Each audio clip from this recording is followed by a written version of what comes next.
Bienvenue à nouveau sur notre chaîne. Aujourd'hui, je souhaite vous poser une question très simple, mais fondamentale pour votre apprentissage. Pourquoi pouvez-vous comprendre le français, mais ne parvenez-vous toujours pas à le parler? C'est une situation que nous connaissons tous. Vous regardez des vidéos, vous apprenez de nouveaux mots, vous étudiez encore et encore les règles de grammaire. Pourtant, au moment de parler, tout s'arrête. Votre esprit devient vide. Votre confiance disparaît instantanément. Et vous finissez par vous dire que le français n'est peut-être pas fait pour vous. Mais écoutez-moi attentivement. Ce n'est pas votre problème. Vous n'êtes pas faible en langue. Vous n'avez simplement pas encore adopté la bonne méthode. Aujourd'hui, je vais vous montrer une méthode simple, étape par étape, pour commencer à parler français en partant de zéro, jusqu'à obtenir une confiance totale. Nous allons utiliser une pratique réelle, des habitudes concrètes et de petits pas quotidiens qui fonctionnent vraiment. Ne sautez aucune partie de cette vidéo. Si vous suivez ces étapes, vous n'allez pas seulement étudier le français, vous allez enfin commencer à le parler pour de bon. Leçon 1. Commencez par un parler simple. N'attendez pas d'être parfait. La plupart des gens commettent une erreur monumentale lorsqu'ils commencent à apprendre le français. Ils attendent. Ils attendent de maîtriser parfaitement la grammaire. Ils attendent d'avoir une confiance absolue. Ils attendent le moment idéal. Ils se disent « Je parlerai quand mon français sera excellent ». Mais cette logique est justement le plus grand obstacle à votre réussite. C'est le vrai problème. Quand vous attendez la perfection, vous ne commencez jamais. Et quand vous ne commencez pas, vous ne progressez pas. Cela crée un cercle vicieux. L'attente mène à l'absence de pratique, ce qui empêche tout progrès, ce qui augmente votre peur. Le temps passe, mais votre niveau de français reste le même. Voici la vérité. On ne devient pas parfait pour ensuite commencer à parler. On devient meilleur en parlant. La parole n'est pas le résultat final, c'est le processus lui-même. Pourquoi commencer petit est-il si puissant? Votre cerveau apprend par étapes. Si vous essayez de construire de grandes phrases complexes, vous vous sentez confus et nerveux. Mais quand vous prononcez des phrases simples, votre esprit se détend et votre confiance grandit. Prenons l'exemple d'Emma. Elle comprenait très bien le français. Elle regardait des films et écoutait des podcasts quotidiennement. Pourtant, elle ne parlait jamais. Pourquoi? Parce qu'elle pensait que son français n'était pas assez parfait. Un jour, son professeur lui a donné une tâche très simple. Dire une seule phrase. Juste une. Emma était nerveuse, mais elle a dit lentement « J'apprends le français ». C'était son premier pas. Le lendemain, elle a dit 2 phrases, puis 3. Une semaine plus tard, elle faisait encore des erreurs, mais quelque chose avait changé. Elle n'était plus silencieuse. C'était là son véritable progrès. Ce que nous apprenons ici, c'est que vous n'avez pas besoin d'un français parfait pour commencer. Vous avez besoin de courage pour parler. Les petits pas créent de grands changements. Ce que vous devez faire dès maintenant, commencez par des phrases basiques. Je suis prêt, j'apprends le français, je me sens un peu nerveux. Dites-les tous les jours, même si cela vous semble inconfortable. Parlez à haute voix. Ne vous contentez pas de penser dans votre tête. Votre bouche a besoin d'entraînement physique. Oubliez la peur des erreurs. Vos phrases ne seront pas parfaites au début, et c'est normal. Concentrez-vous sur le progrès, pas sur la perfection. Ne demandez pas « Est-ce que mon français est parfait ?» Demandez plutôt « Suis-je meilleur qu'hier ?» Leçon 2. Parlez chaque jour. Entraînez votre bouche, pas seulement votre esprit. Beaucoup de gens étudient le français chaque jour. Ils lisent beaucoup, écoutent attentivement, mais quand vient le moment de s'exprimer, ils se figent. Ils oublient leurs mots. Pourquoi ? Parce qu'ils n'exercent pas la compétence physique de la parole. La plupart des apprenants n'utilisent que leur esprit. Or, parler n'est pas seulement un exercice de réflexion. C'est une compétence physique. Votre langue, vos lèvres et votre voix ont besoin d'entraînement. C'est exactement comme apprendre à nager. Vous ne pouvez pas apprendre sans entrer dans l'eau. Vous ne pouvez pas apprendre à conduire sans toucher le volant. De la même manière, vous ne pouvez pas apprendre à parler français sans parler quotidiennement. Quand vous ne pratiquez pas régulièrement, votre esprit connaît le mot, mais votre bouche est trop lente. Cela crée de la frustration. Prenons le cas de Liam. Il comprenait tout en français. Il connaissait beaucoup de vocabulaire, mais il restait muet. Un jour, un ami lui a posé une question simple en français. « Qu'est-ce que tu fais ?» Liam a compris, mais il n'a pas pu répondre. Il est resté silencieux. Ce moment a été un déclic. Il a décidé de parler tous les jours, même si cela lui semblait étrange. Il a commencé par se parler à lui-même. « Je suis assis, j'étudie, j'ouvre mon téléphone. » Au début, c'était gênant, mais il n'a pas arrêté. Après quelques semaines, ses phrases sont devenues plus fluides, sa voix plus assurée. Il pouvait enfin répondre aux questions. Pas parfaitement, mais clairement. L'enseignement ici est clair. Comprendre ne suffit pas.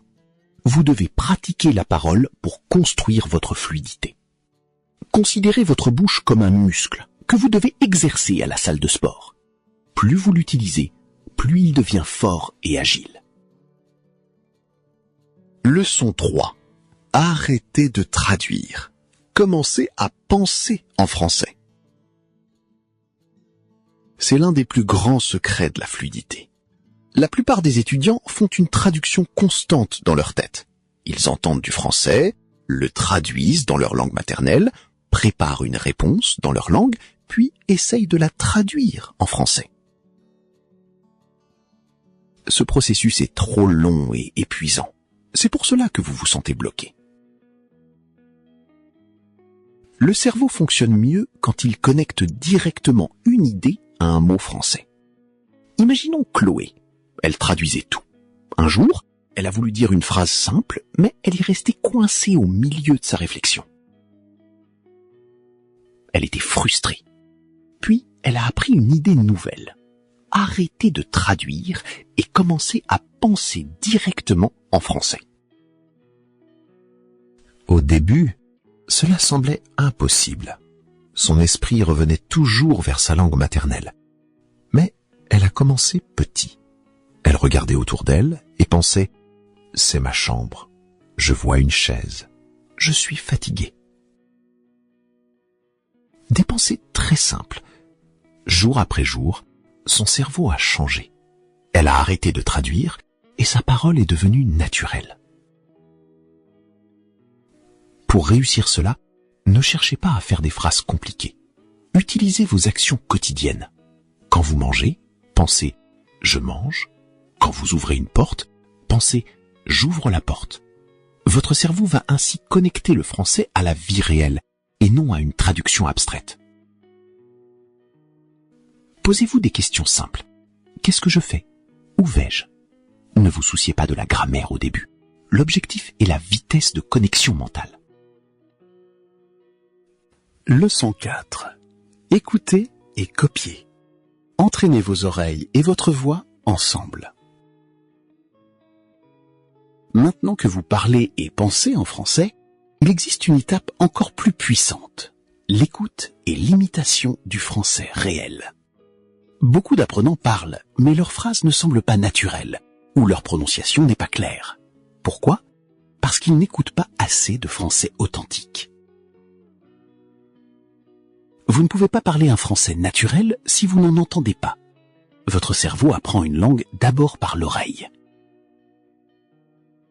C'est ainsi que vous avez appris votre langue maternelle. Vous avez écouté, puis copié, puis parlé. En écoutant attentivement, vous apprenez comment les mots sont prononcés, comment les phrases s'enchaînent et quel est le rythme de la langue. Mais écouter ne suffit pas. Vous devez copier ce que vous entendez. C'est ce qu'on appelle la technique du shadowing. Oliver pratiquait tous les jours, mais on ne le comprenait pas bien. Il a alors commencé à écouter de courts audios, une phrase à la fois. Il mettait en pause et répétait exactement ce qu'il entendait. Les mêmes sons, le même ton, la même émotion. Petit à petit, sa prononciation s'est améliorée et il est devenu beaucoup plus clair. Commencez par des audios courts et simples. Écoutez une phrase, faites une pause et répétez-la à voix haute. Essayez de ressembler le plus possible au locuteur. Faites-en une habitude de 10 à 15 minutes par jour. Si vos oreilles comprennent clairement, votre bouche finira par parler clairement. Leçon 5. Apprenez des expressions, pas seulement des mots isolés. La plupart des étudiants se concentrent sur des mots seuls. Aller, manger, penser. Mais quand ils essayent de parler, ils construisent leurs phrases mot à mot, ce qui est très lent et laborieux. Les locuteurs fluides ne pensent pas en mots isolés. Ils pensent en blocs de phrases ou expressions. Une expression est un groupe de mots que l'on utilise souvent ensemble. Par exemple, au lieu d'apprendre juste faim, apprenez j'ai faim. Au lieu de marcher, apprenez je vais au marché. Ces structures sont prêtes à l'emploi. Elles vous permettent de parler plus vite et de paraître plus naturel. Prenons Ava. Elle connaissait beaucoup de vocabulaire, mais elle disait « Moi, aller marcher maintenant ». Ce n'était pas fluide. Elle a commencé à apprendre des phrases complètes. « Je vais au marché »,« Je voudrais manger quelque chose ». Très vite, son cerveau a utilisé ces blocs automatiquement. Elle n'avait plus besoin de réfléchir à chaque mot. Apprenez les expressions dont vous avez besoin pour votre vie quotidienne. Répétez-les jusqu'à ce qu'elles deviennent automatiques. Au lieu de mémoriser une liste de 50 mots, apprenez 10 expressions utiles. C'est le secret pour parler sans hésiter. Leçon 6. La pratique quotidienne est la clé. La régularité crée la fluidité. Beaucoup de gens commencent le français avec beaucoup d'énergie, mais ils s'arrêtent après quelques jours. C'est la raison principale pour laquelle ils ne deviennent jamais fluides. La fluidité ne vient pas d'un effort immense fait une fois par mois. Elle vient d'une petite pratique faite chaque jour.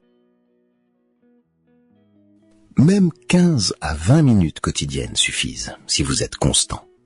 En pratiquant tous les jours, votre cerveau reste connecté à la langue. Vous n'oubliez pas ce que vous avez appris. Ethan voulait parler couramment. Il pratiquait 2 heures un jour, puis s'arrêtait pendant 4 jours.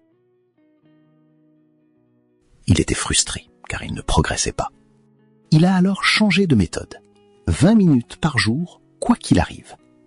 Après quelques mois, il est devenu confiant. Pas parce qu'il travaillait plus, mais parce qu'il travaillait tous les jours. Fixez-vous une routine. Matin ou soir, peu importe, mais ne sautez jamais une session. Même si vous êtes très occupé, faites 5 minutes. L'important est de ne pas briser l'habitude. La régularité est bien plus puissante que l'intensité. Leçon 7. Construisez votre confiance. Parlez sans crainte. Beaucoup de gens connaissent le français, mais gardent le silence. Ils ont peur. Peur de faire des erreurs, peur du jugement, peur de ce que les autres vont penser. Mais le silence empêche la croissance.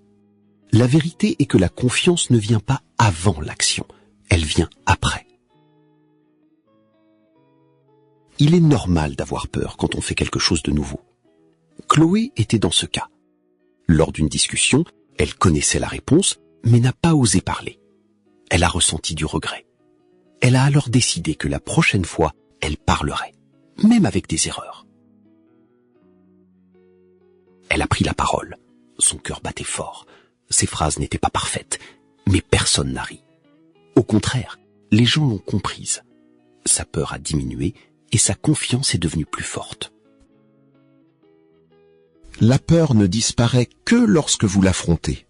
Les erreurs sont vos amies. Elles font partie de l'apprentissage. Votre objectif n'est pas d'être un dictionnaire vivant, mais de communiquer. Si on vous comprend, vous avez gagné. Remplacez la pensée « je vais faire une erreur » par « je suis en train d'apprendre ». Leçon 8. Parlez dans des situations réelles. La pratique devant le miroir est excellente, mais elle ne suffit pas. Vous devez utiliser le français dans la vie réelle. C'est là que se produit la véritable croissance.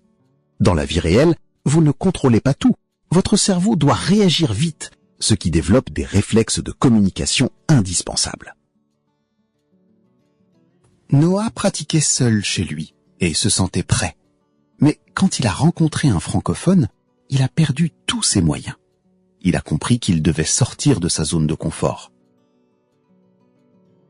Il a commencé à utiliser le français dans de petites situations. Commander un café, poser une question simple dans un magasin ou sur un forum en ligne. Au début, c'était intimidant, mais ses réactions sont devenues plus rapides. N'attendez pas le moment parfait pour parler à quelqu'un. Profitez de chaque petite opportunité. Dites bonjour, demandez votre chemin, répondez par de courtes phrases. Acceptez que tout ne soit pas parfait. La communication réelle est vivante. Elle n'est pas une page de manuel scolaire. Leçon 9. Améliorez votre vocabulaire de manière naturelle. On pense souvent qu'il faut connaître des milliers de mots difficiles pour être fluide. C'est faux. Vous avez besoin d'un vocabulaire utile. Si vous apprenez des mots rares que vous n'utilisez jamais, vous les oubliez. Mia essayait de mémoriser 30 mots complexes par jour. Elle finissait par tout mélanger. Elle a changé de stratégie. Elle a appris les mots de sa vie de tous les jours. Des mots comme confortable, occupé, content, fatigué. Elle les a utilisés dans des phrases concrètes. Très vite, ces mots sont devenus naturels pour elle. Apprenez les mots en contexte, jamais seul. Ne retenez pas juste le mot heureux, retenez « je suis très heureux aujourd'hui ». Concentrez-vous sur les 500 mots les plus fréquents. Ils couvrent 80% des conversations quotidiennes. Soyez intelligent dans votre apprentissage. La qualité de l'usage compte plus que la quantité de mots mémorisés. Leçon 10. Ne vous arrêtez jamais. Faites du français une partie de votre vie. L'apprentissage d'une langue n'est pas une destination que l'on atteint. C'est un voyage continu. Beaucoup d'apprenants progressent, puis s'arrêtent en pensant qu'ils ont savassé. Mais le français est une compétence qui s'entretient. Si vous arrêtez de l'utiliser, vous commencerez à le perdre. Faites du français une habitude de vie, pas une tâche scolaire. Lucas avait atteint un bon niveau, puis il a arrêté de pratiquer. Quelques semaines plus tard, il se sentait lent et hésitant. Il a compris que le français devait être intégré à son quotidien. Il a commencé à écouter la radio française en cuisinant, à suivre des créateurs de contenu français sur les réseaux sociaux. Ce n'était plus un effort, c'était un style de vie. Ne voyez pas le français comme un sujet d'étude. Voyez-le comme un outil pour vivre. Prenez du plaisir dans le processus. Lisez des choses qui vous intéressent. Parlez de sujets qui vous passionnent. Si vous restez connecté à la langue chaque jour, même un petit peu, vous resterez fluide pour toujours. Maintenant, arrêtez-vous un instant. Réfléchissez à votre propre parcours. Combien de fois avez-vous essayé d'apprendre, mais avez-vous abandonné en cours de route? Combien de fois la peur vous a-t-elle empêché de parler? Mais maintenant, vous connaissez la vérité.